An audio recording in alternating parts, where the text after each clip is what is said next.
So as an organization, our mission is to invest in organizations and initiatives focused on improving the economic mobility of St. Louisans facing the starkest disparities.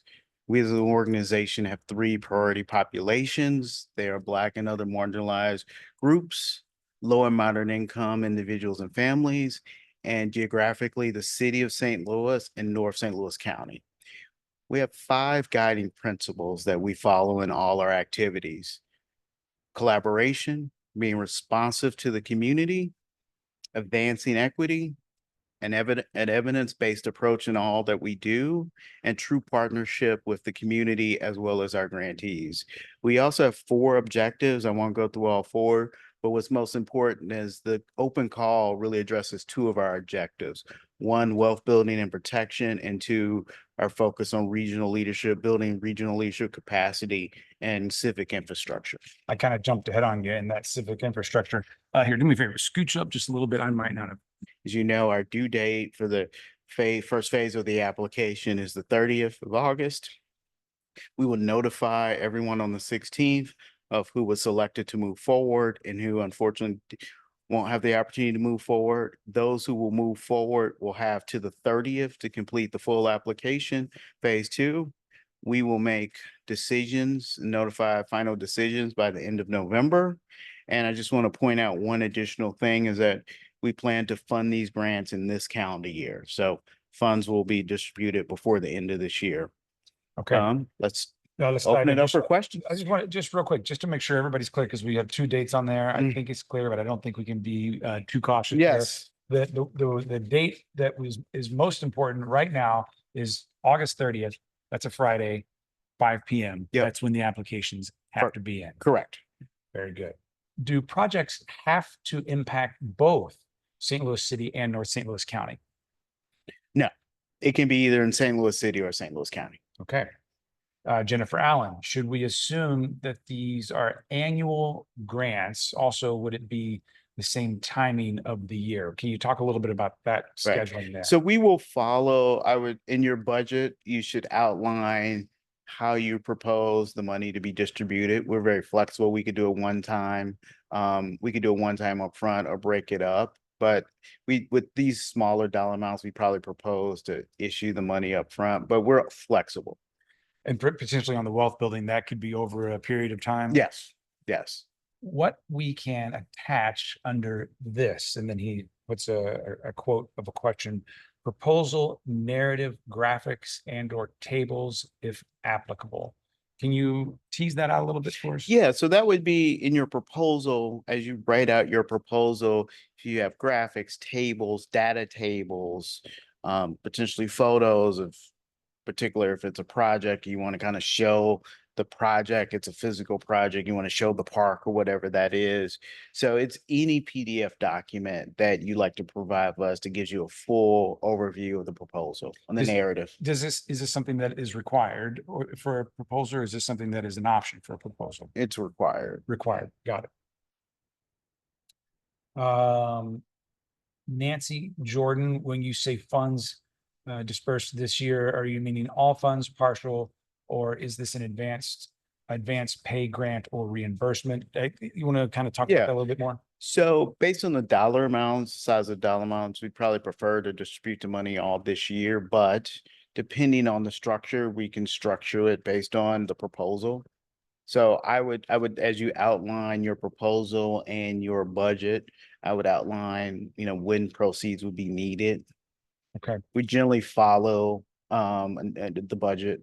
So we have another question here. If we submit a proposal for an initiative this round and it doesn't receive funding, can we apply for an objective in phase 2 in September for the same initiative? No. Okay. So we will select the best projects out of phase 1. They will move to phase 2. Okay. Brian asks, what will reporting look like for the grant? Will there be a report at the end of the year that's due, or a different reporting cadence? And as you get going there, I'm going to maybe bring Nicole back in too, just as well. But go ahead. I'll give an overview, and Nicole, she can add some color to it. But in general, we have what we call quarterly check-in calls that we go through and just kind of get an update on the project. And then our heavy reporting is generally biannual, mid-year, and in-year, where we look for formal reports with metrics of performance. Nicole, anything that you would add to that? Yeah, no, I think that's perfect. So they'll just be biannual reporting in quarters 2 and 4, and we roll on the calendar year with our quarters, just for that clarification. And so, yeah, it'll just be during the during applications are during those applications, you're requested to outline key objectives and key results in those applications. And the JSMF team will host orientation meetings with the awarded grantees in the first few months of the award. And so, like, during those orientations, you'll have an opportunity to further discuss and refine these objectives and key results and what information you might provide regarding progress and success on those key results, key progress, any challenges or support that might be needed from the foundation, the things that you would find helpful, as well as kind of key next steps for any upcoming quarter, and then also just sharing progress or success to date around those key results that the grantees identify. Matt is asking, 2 weeks is a relatively quick turnaround time from the release of the full application and the phase 1 deadline, especially for some collaborative projects. How in depth is the first round application?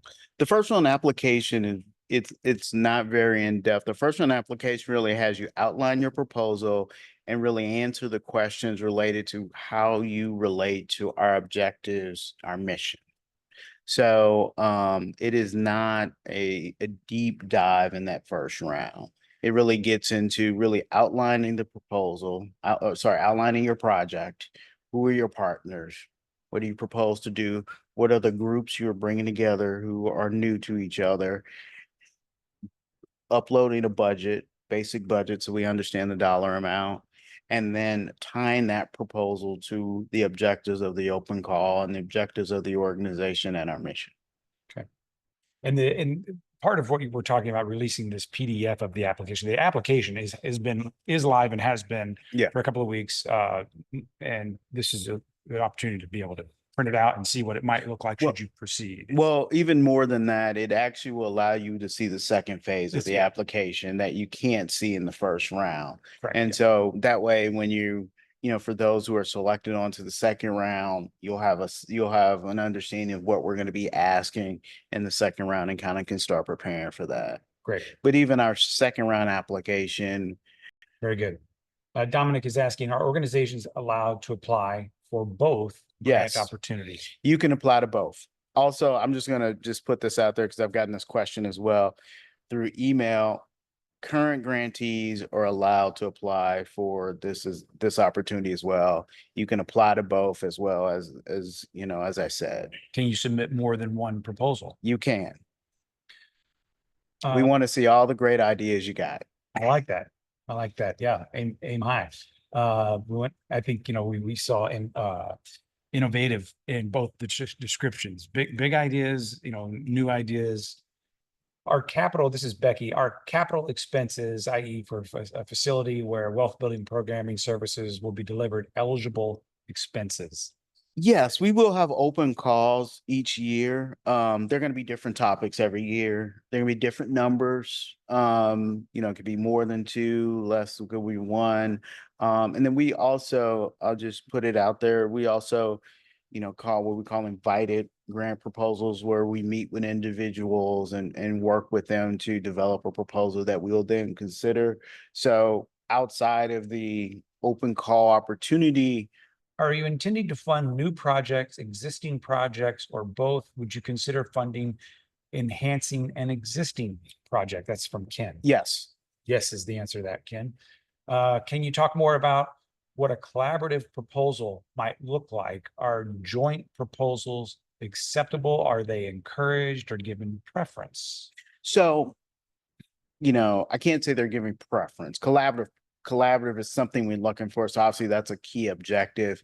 It could be 2 organizations working together to bring together two unique groups that haven't worked together. It could be 1 organization. It's really about bringing, for the collaborative, which is the civic infrastructure open call, it's really about bringing together 2 groups could be by race, zip code, St. Louis City, St. Louis County, two distinct groups that Income, different. income, yes, different levels of income, bring together two distinct groups that traditionally don't work together to create a project and execute a project that helps our priority populations. To some focused on some focus on economic mobility. Right, driving economic mobility for our priority populations. And this, I think we kind of covered this, but just briefly here, Kathy is asking, do these need to be new programs or can it be work that we've already been doing for several years? It could be existing work. It could be existing work. We want to understand, how that existing work is going to really, how that existing work fits into that open call. But I think we state that in the information, it could be new or existing products or services, for example, on the wealth building.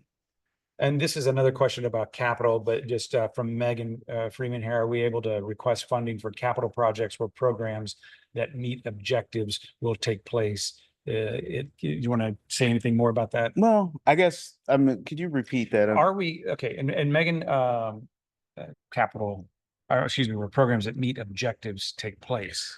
So again, I think we're not really looking per se to fund the construction of a building with these open calls. We do that separately and invited grantees, and we have a separate, when I say capital, meaning building, right?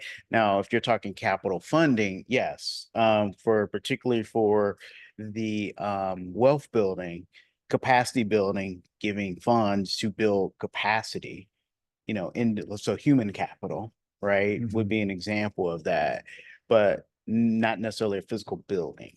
If it is a multi-year request, for example, 3 years. It could be all upfront or multi-years. We will work that out with the grantee when they are awarded the funds, but we're open to awarding it upfront or over a period of time, but that will really be driven by the budget Of the proposal. of the proposal. Can you expand on the term wealth building, loans, micro grants, capital infrastructures to support entrepreneurship, something else? And I think one thing, I'll set you up here. I think you can give some ideas, but we don't want that to limit what people are thinking or 100%. considering. So yes, we're happy to give some examples, but boy, we really don't want that to give anybody the impression that that's exactly what this must be. Right. So as I look at wealth building, it could be a new innovative product. So a savings account, for example, that has low fees. It could be a loan product for a group that traditionally doesn't have access to capital with more flexible underwriting criteria.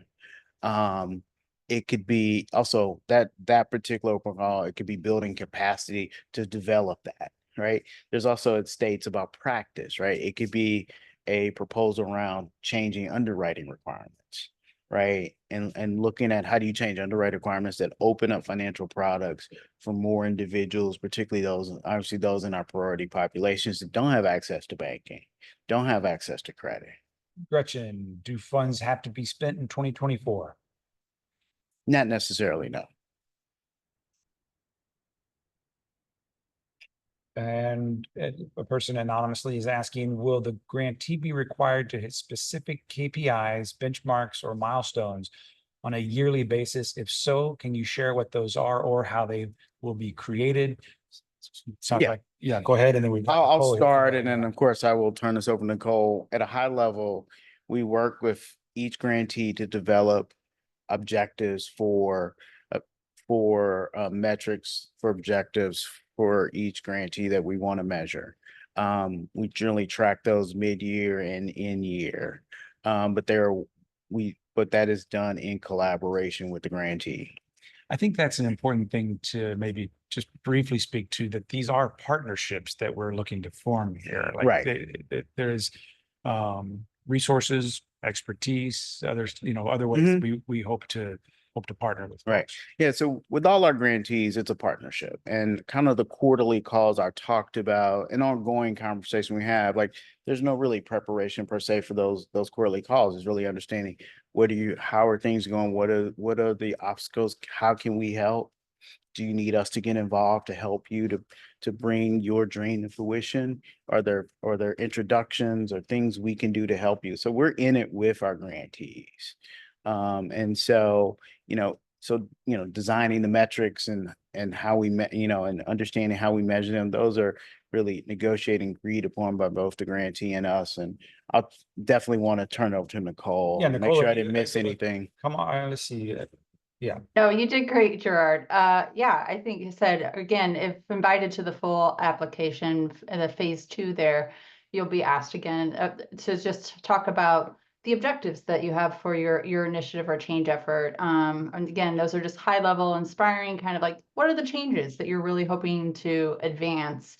And also be just asked, like, if you were to really consider what progress or success would look like, what are those key results, and just kind of outlining what some of those are. And again, it'd be a collaboration of really working together to identify what those are and what makes sense to you all. What are key measures of success for you all in the context of your change effort or an initiative, and working very closely in that first quarter to really kind of to finalize those. very good. Thank you, Nicole. All right. Kathy is asking, will youth programs be considered, or is this focused on programs to support working age adults? Well, I would think yes, we would consider youth programs. I don't want to give specific information about a particular idea, but if you believe this particular focus fits on one of the 2 grants, we will consider it. Yes, the youth programs are, it is not, Such a broad term. well, and that's not a disqualifying Right, factor. Is that right? right. Okay. Because I mean, you could do a project in the civic infrastructure around impacting youth. Yeah. Or you could bring 2 groups together to do something to impact youth. Thank you, Kathy. Dominic is asking, do we have to be identified as an eligible organization before the 16th? If so, what would be the steps to ensure we receive the invitation to phase 1? Does that make? Well, phase 1 is open. Anyone can apply. If you're talking phase 2, I mean, you have to be in it. It's stated on our website. Either you have to be obviously an organization that can receive charitable donations, or you have to get a fiscal sponsor to accept the donations. What type of projects, Deidre is asking, are you looking for, or what demographic should it serve? Do you have an example we can review, or someone we can call for assistance? Well, again, we don't want to give specific ideas per se about a particular proposal. What I can say is the demographic is our priority populations, which are laid out on our site. And again, that's low and moderate income individuals and families, Black and other marginalized groups, and geographically the city of St. Louis and North St. Louis County. And for those of you that don't know the definition of North St. Louis County, I generally use the school districts. So if you think about the North St. Louis County, it's made up of the Pattonville School District, the Hazelwood School District, the Normandy School District, the Ferguson Florissant School District, the Ridner School District, and Normandy. That was good. That was good. And Jennings, I forgot Jennings. I was going to say, I was trying and to keep going, Jennings, yeah. and Jennings. Okay. Sorry, Jennings. To our Jennings friends, apologies. That was good. Good try. On the wealth building, we lay out tactics. So that's a guide there in the open call. And then on the collaboration, we do lay out potential project ideas, right? We're not limiting to that. We want you to expand beyond that, but I would use those as the 2 gauges for depending on the open call you're interested in. Someone here is asking, are you able to partner with an organization previously funded? Correct. You can. Again, I'm assuming that question is geared towards the civic infrastructure. 2 organizations that have worked together before, previously funded, they could join. The key about being new or bringing together the people, the 2 groups you're bringing together have to be groups that have not historically worked together. Gretchen is asking, the other required attachment is a quote revised detailed project budget. Is this just the project budget? Correct. Thank you, Gretchen. And let me just say something about the budget, the way our process works. In phase one, you will upload a budget. In phase two, if you're selected to come to phase two, you will enter your budget into our system.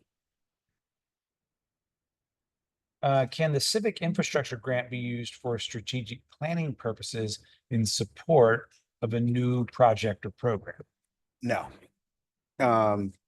You clearly have to bring together for that grant, you have to bring together two groups to do a collaborative project We want to, that impacts the community. that's kind of in the quote there from the unattributed quote from Jason, and Right. that there's a magic that happens when two groups that don't normally work together do work together. Correct. Wendy is asking, is there a particular format you'd like to see the budget in? Not in the first round. The second round, again, if you're invited to the second round, phase two, you will enter your budget into our format, but not in the first round. Stacy is asking, can you share more information on what will be asked in the phase two application? This might be where Yeah, so we're actually going to release a PDF of the fuller application the end of this week. tomorrow. Yes, Tomorrow. tomorrow's the end of the week. We'll try to get it up later today if possible, but then we will post that, as you said, in a PDF form on jsmf.org. So you can look for that if you'd like to start thinking ahead to the next phase. Can grant money be used to do state-based outreach? Again, that's a particular proposal. Again, I would look at our criteria and particularly are you fulfilling the criteria for each open call, and particularly are you serving our priority populations in the city of St. Louis and North St. Louis County?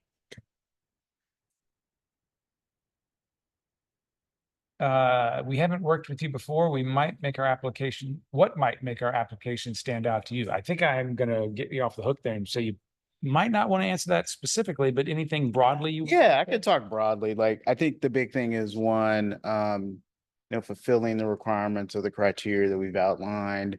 In general, we're looking at, in general, this is the open call outs out there, open call. How do you fit, or how do you address one of our four objectives? How do you align with that mission? Exactly. And then two, are you intentionally, and I say intentionally, serving our priority populations, right? Are you actively recruiting them into your program, right? And serving them. And then the end result is, do you have measurable, both qualitative and quantitative results of success, short-term and long-term? We look at both, qualitative, sense of quality of life, things that are hard to measure, as well as quantitative, like net worth and income attainment, education attainment that can be measured. And just to clarify, you're talking broadly there. Yeah. When in any partnership we hope to be a part of, but then specifically on these, we're looking at that wealth building in one and civic infrastructure. And really focusing, for the open call, to your point, focusing on the criteria outlined in our open call. Very good. On the application, there's a question that says, provide a brief overview of the proposed project program capacity building request. What is allowed under the capacity building request option? Can an organization do a mix of both proposed project and capacity building? Well, we would say that's one and the same. If we're capacity building, we want to understand what those are, what those functions will do, and what the impact that capacity building will have. So it's not one or the other, it's a combined project. It's both. This one may be, could be some good feedback here on this one. The grant announcement language was confusing to me. What exactly are you funding? The use of economics, wealth building, and civic infrastructure was not clear to me. I think economic mobility, we're talking about folks, the ability to progress, to have an opportunity to participate in the mainstream economy of our region. Right. Higher net worth, higher income production of the family, improve savings, improve access to financial products. Wealth building, income is what you make in a paycheck. Wealth is what you're able to save, build, pass on. And then civic infrastructure, that's the collaboration, that muscle for working together across differences that we're talking about there. That is 100% correct. Can you speak more to JSMF's definition of scale? Anything specific you're looking for when you say scale? So it obviously depends on the project, but let's just say you're serving a community, a neighborhood. The first thing I'm going to look at is like incredible project, incredible ability to move people that have been excluded out of the St. Louis economy forward, our marginalized groups, our priority populations. Now, can we do it for 2 neighborhoods? Can we expand it to 3 neighborhoods? Can we expand it to all of North City? Can we eventually expand it to the whole city of St. Louis? Can we expand it to a municipality in North County or a school district in North County, depending on how it's structured? If you start with one school district, can we scale it to a second school district or third school district? And that really addresses, and we haven't really talked about it, but one of the things we as an organization are trying to do is make systematic change. And you can't make systematic change unless you address large swaths of the St. Louis community, right? Either by groups of neighborhoods, regional North City, the city of St. Louis. So when we look at any grant opportunity, right, we realize not all situations are scalable to address the entire situation in a particular region, in this particular region, but we always want to look for solutions to problems that can be expanded out of that initial test case, whether it be a school district, a community, a street, right? A segment of our priority population. Very good. Can we assist, do you assist in becoming a 501c3 or what is a fiscal sponsor? Can you kind of maybe unpack that for somebody Right. who's not familiar? So we don't assist organizations to get their nonprofit status. That generally you work with an attorney to do that, to set those, to prepare those legal papers. A fiscal sponsor is someone that stands in between an organization that's not structured as a charity, and they receive the money and disseminate the money to the organization based on the requirements and conditions of the grant. Will Jordan is asking, can the collaborative partner requirement be satisfied by hosting a program at another organization's location? It'd be a mix of our and their staff delivering the program. Again, I don't want to get into specifics of saying a project is good or bad. Again, I would really focus in on, are you bringing together 2 distinct groups, right, to work together to execute a collaborative project that positively impacts a priority population and community.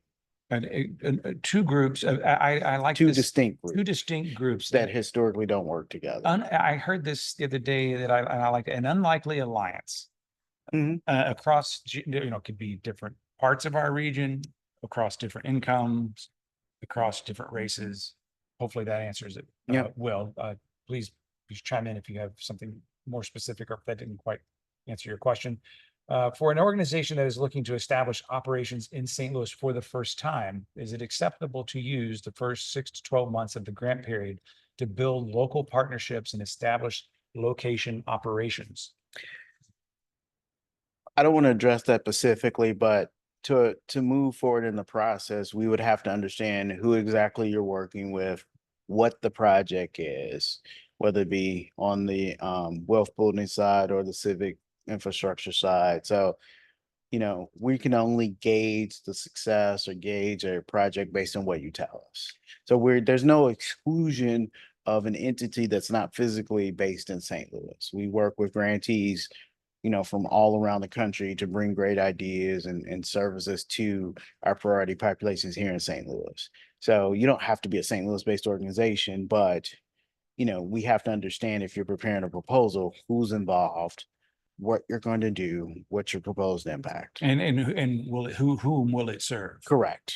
You share more about the weighting of criteria specific to the scoring rubric. Right. So we don't release our scoring rubric. I would say we equally weight all the criteria listed in the open call information on the website. If this is a program within a university, do you want the project budget as the Yes, project budget? yeah, we want the project budget. for the actual project. Or do you, okay, and did you see the rest of this, or do you need the budget associated with the TIN? So I would include all costs related to the project in the budget. Again, we will, if you are awarded, if you are, move on to the second round, there's a much more detailed budget that is in our format. But I would include all project costs in your initial budget. Can a city or state agency be a collaborator in the grant? Or what about a consultant? The main applicant should be a 501c3. The main applicant should be either 501c3, or it could be a non-501c3, but they need a fiscal sponsor. Can they partner with a city or a state agency? We're open to all partnerships. Again, it's about the specific pieces of how you, if it's with the collaboration, how are you bringing two groups together? But again, the funds would have to go to a nonprofit. Are salaries allowable? Are there any unallowed costs? So when we, that would be part of capacity building. And in the wealth building grant in particular, we will say we will build capacity. That's people, right? But, or potential training, things of other sorts. But again, you would outline that in your budget. And forgive me if I'm muddying the waters here, but we are also going to put out the PDF you were mentioning earlier about indirect costs. Right. That's exactly right. I totally forgot that. So yeah. Any suggestions for an organization that fits your wealth building grant program objectives, but would only want to request $100,000 to $200,000 rather than the $450,000 to $900,000 range? Submit your proposal. Not a deal breaker. Not a deal breaker. Great. And then Stacy, can a foundation with nonprofit partners apply as the collaborative? Yeah. Yes. Yes, Stacy. Is the first phase of the grant application for the question about proposal, excuse me, in the first phase of the grant application for the question about proposal outcomes, are you looking for responses to include specific statistics, numbers regarding people impacted, et cetera? Or are these goals that will be set later in the process? Kind of the answer to that question is actually both. Like, we want to understand, like, how would you measure success? What is success for you for this project? How do you define success? And, what are the metrics around that? How would you measure success? We will work with you, and I think Nicole has talked about that previously. We work with the organizations to develop those, once we bring in a grantee. But in the initial part, we want you to define, what does success look like? Quantitative and qualitative. Nicole, anything more that you want to add to that? No, I think that's perfectly correct, Gerard. Yeah, we'll just be looking, like, if there are particular, to define what are the key results. You'll be asked if invited to the second round to really identify those. And that could be both like quantitative, it could be lived experience. The more qualitative, it could be progress metrics as well as outcome metrics. But really working with the organizations to help us understand how you all would define this and provide any kind of consultation or help in figuring that out, if like how you would actually track that. Let me just comment on that. And Nicole, thank you so much. You reminded me of something that I definitely wanted to talk about, is, the lived experience, right? The qualitative side of looking at success. That's something we look at heavily. Certain things you can only measure from walking a community and understanding the difference of how people feel, right? That really drives success. And so we look at qualitative and quantitative, and that lived experience is very important to us. Improving the lived experience of our priority populations across the board is one of our key objectives for everything we do. And then what is the maximum grant request for the wealth building category? That we laid that out earlier, but again, I would submit, we have a total amount allocated, which is laid out. I would submit your proposal for, submit the dollar amount based on the proposal you'd like to present, and we will make a determination. Can civic infrastructure funds be used to provide course supplies? Yes, because depending on what the project is, Grace Reed is asking, would you like to see the collaborations already secured in phase one, or could collaborations be proposed in phase one and solidified if the proposal moves to phase two? Well, the thing I'll say is the more solidified the proposal, the partnerships are, the stronger the proposal is going to be, right? Because if they're not really solidified, how can you guarantee you're actually going to be able to execute what you've presented to us in a proposal? So, you want to firm up these relationships as soon as as much as you can. For civic infrastructure grant, our programs, Sarah is saying, bring together volunteers with refugees, immigrants to tutor them in English, which affects their capacity for wealth building. Two groups that otherwise wouldn't likely come together for that purpose and with different income levels, zip codes, et cetera. Would this qualify as collaboration? We're also working with an immigrant workforce program that is new at WashU to propel our students from our program to higher level certificates and job training for higher income jobs. That would be a higher level new collaboration between two organizations. Would that be more in line with your funding? Again, we're not going to comment on specific idea. Again, I would really look at our criteria, look at our objectives and our priority population, the key, bring together two distinct groups that historically have not worked together in this region.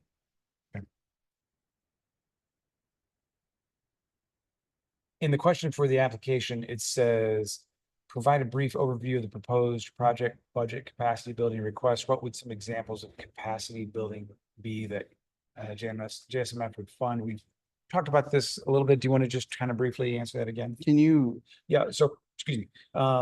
They're asking, what would be some examples of capacity building that JSMF would fund?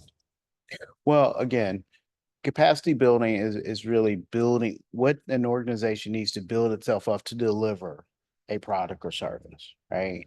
So that could historically that tends to fall into people, but we don't want to, I'm not going to like completely define it. I would say you present those ideas to us and let us analyze it. But generally when people talk about building capacity of an organization, it's generally people, right?